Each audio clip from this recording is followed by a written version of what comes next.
Hello, and welcome to a late April edition of Pure Music, where it's just you, an original song coming to you directly, with nothing in between, no studio manipulation, just an original song.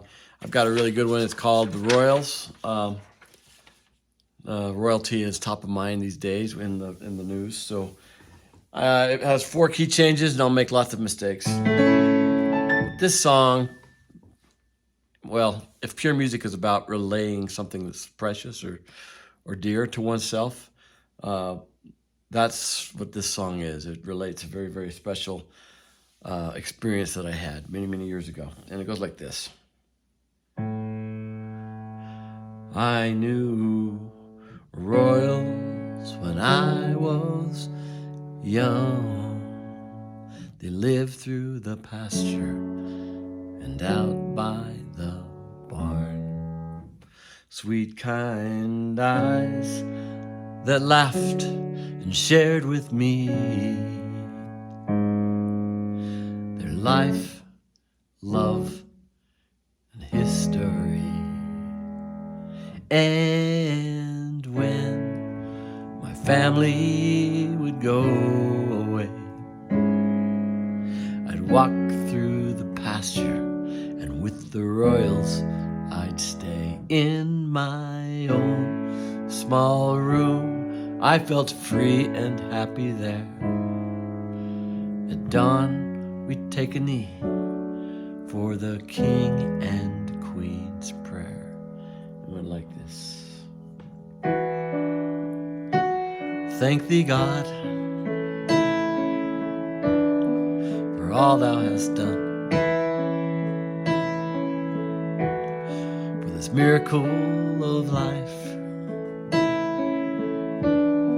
and faith in thy Son.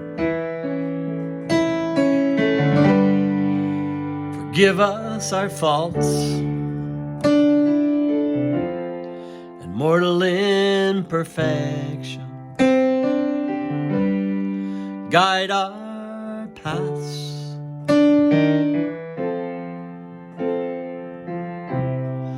in thy direction. I grew up with the royals. I saw them every day.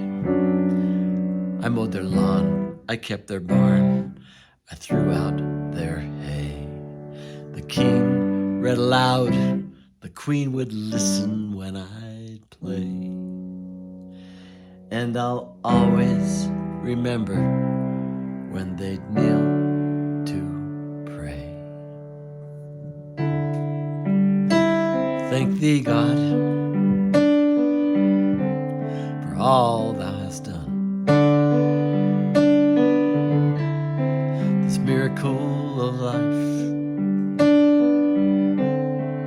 faith in thy Son. Forgive us our faults and mortal imperfection. Guide our paths in thy direction. The year I left the farm, the king flew away. A little later on, heaven sent a sweet dream my way of a celestial celebration with angels and kin. Then a spry, young, lovely lady came bouncing in. I looked a little closer, and to my delight, I knew those kind eyes now, shining so bright. I cheered with the angels when they kissed and embraced. I woke up with tears on my face.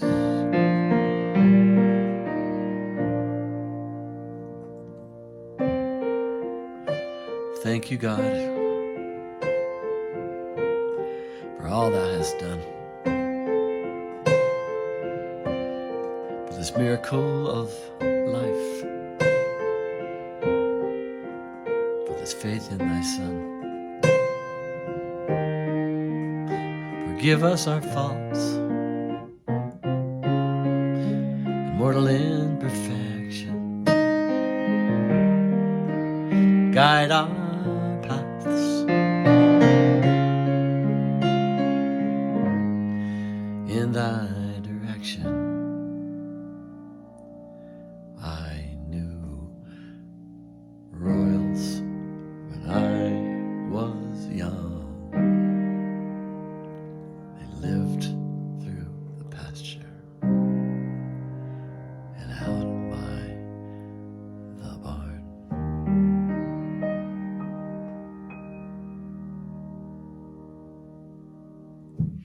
There it is, the Royals. I hope you enjoyed it. I made lots of errors. There were 4, maybe 5 key changes in that thing. But I suppose I should probably give some context to that. I've been trying to play the song for like a month, and every time the dream that I express is so precious that I kind of get emotional, and I can't finish. So I'm amazed that I made it through today. But the thing to give some context to that dream, I was serving at the time. I was 19 years old, and I was serving in South Korea in a small town called Gwangju. And I had that dream, and I woke up and I told my fellow missionary, I think my grandma passed away, and because it was just so real. And of course I was emotional.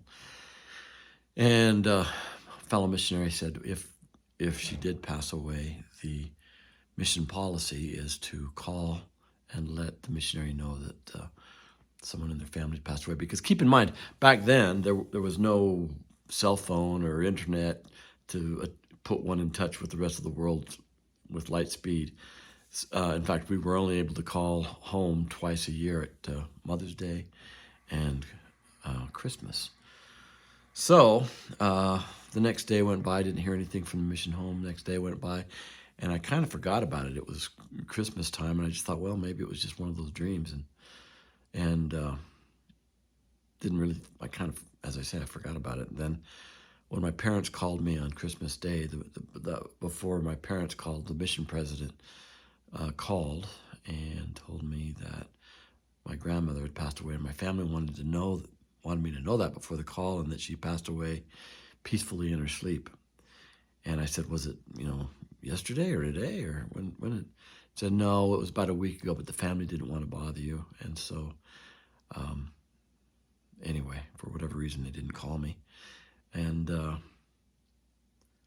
so that's when I knew that I'd been, and I don't know how it works. I just know that there is eternal life, that God lives, that this is just a mortality that goes so fast. And that's why it's so important to create things, because in 100 years when we're all gone, the only thing they're going to see us by is what we created, whether it's a journal or whether it's a business, or, well, the business, those don't last that long. So I strongly encourage anyone listening to this, if you have someone in your life that you love, and that they've made an impact in your life, you may want to create something for them, a song, a painting, or whatever, just anything, a letter. It doesn't have to be a song, but some other context of that dream that made it so significant, so precious to me, is that my grandma and grandpa, they had been working, or they'd been doing a church assignment and had a function. They were driving home on the interstate, and unfortunately there were some people who were intoxicated that were passed out on the freeway, and my grandparents hit them at quite a speed. And my grandpa sort of recovered. My grandma never did. So for the last 10 years of her life, she kind of wobbled like this for, since the time I was probably 9 or 10, 11, 12. And yeah, so when I saw her in the dream and, she came bouncing in, I didn't even recognize. Okay. I didn't recognize her. And then it wasn't until I was able to see her eyes. But anyway, I love my grandparents so much. I used to take them over dinner, and they would always say, "Come on in," and play us a song. Grandma would always say, "Play a song," or Grandpa. If sometimes I would eat with them, and then Grandpa would read his book. He was always reading. He'd read aloud these epic things, and he'd read the scriptures, and then he'd read, these, 4 or 5 part, War and Peace. That's not a series, but he would read these long books, and then Grandma would lie there on the couch, and so she'd ask me to play the piano, and so I would play, and of course I would play all the easy ones. All of the sort of, and then the Lord's Welkin.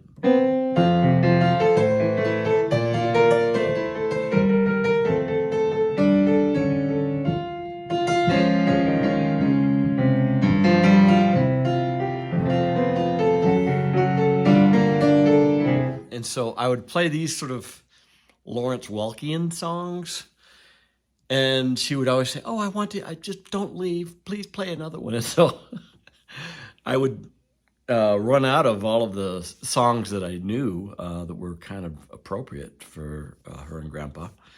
And so then I would be forced to, play some of my rock band. I was playing in a rock band. I started playing when I was 10. And so I'd start playing, Smoke on the Water by Deep Purple. That would never work for my grandma. So I would be like...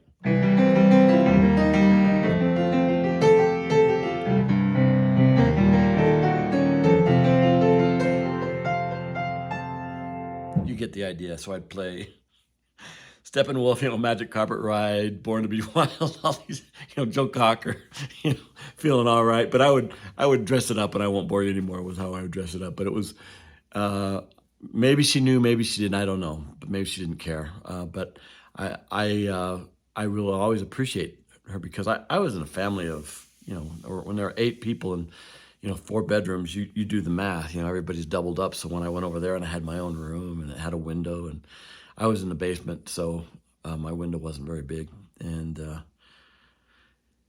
not that it was bad. I was lucky to have a place to sleep. And so, but my grandparents' place was always special. And my grandpa and grandma, they were pretty righteous. They were very active in the church. And when my brother died, my grandpa asked me to start playing the piano for him. He was the chorister. He would lead the music, so he'd ask me to play the song and to play the hymn. And he was a drummer in the day. He used to play drums, and so he would always go really fast. And so even on the really tough songs, I guess it was good for me, because he would play them up tempo. In fact, when they would take me to church, and they'd be singing a song, and he would be like, "This is 130 beats per minute." And she's playing at 90. So he would sit there and tap the pew, at 130 beats per minute, just hoping maybe that somehow he would send out, get enough people realizing they're singing this song like a funeral dirge when it needs to be an uplifting, happy song. But yeah, my grandpa, he used to play drums. He used to say, and I always used to envy those piano players, because they could just show up and just play the piano, and I'd have to pull my drums in, pull them out, and set them up. Little did he know that when I started playing, the organs and the Leslies and the equipment that organists had to take around was pretty heavy. But yeah, he used to play over at this. In fact, I don't know, I'm really on a tangent here, and I apologize. But he used to play at this place called Jenny Lake Lodge. It was a farm before the Rockefellers went in at the Tetons there at Jenny Lake, made it into a national park. He used to play with all kinds of really good musicians. One of them was Glenn Exum. I don't know if you knew Glenn Exum was a pretty good saxophonist. Not only was a pretty well-known alpinist, but yeah, he and Grandpa used to play together. But I just love my grandparents so much. You know, we all learn things from our grandparents. And the thing I learned from them is they worked together. My grandpa had managed a department store, and the owner wanted to give that position to his son. So he told my grandpa he could manage the men's department, but he wanted to give that general manager position to his son on Christmas. So with a 6-month-old baby, my dad, in arms, if you knew my grandma, she was a Spitfire. She's like, no, we're not going to do that. These guys can pound sand. So they kind of went back to the farm with the tail between their legs, so to speak. And they rented a little table in a hardware store for, I don't know, $1 a week or something like that. And they started a little independent insurance agency where they represented 1, 2, and then 3, and they got up to like 9 different agents, 9 different insurance underwriters. And then they started a real estate company, and that's where my grandma really got into the business, and she was a dynamo. The joke was that she sold every piece of land in the county twice. She would meet people. She was just such a vivacious person. In fact, when she had that accident, it didn't affect her at all. She was still sunny and nice to everyone. So I just, I love my grandparents, and I love them very much, and I'm so grateful for all the things they gave me. In fact, since I'm talking on here for hours, I will show you. This is one of my favorites. This is Kao Hua Man Sa Sa. Anyway, which is Chinese for a peace in the home. A peaceful family is worth 10,000 blessings. This is the piano I used to play on. And just in case someone was wondering, this bench, this needlepoint, according to my Aunt Delmer, is the only bit of needlepoint that my grandma ever did, because as I mentioned, she was kind of a business person. Anyway, so that's it. I hope you have a great rest of the day. Go out there and create things for people you love and people that have an impact in your life. Thank you so much for spending a little time with me. I'm sorry to go on so much. I'm just happy that it's a nice sunny day out there today. So I'm going to go out and enjoy it a little bit. I'll talk to you later. Bye.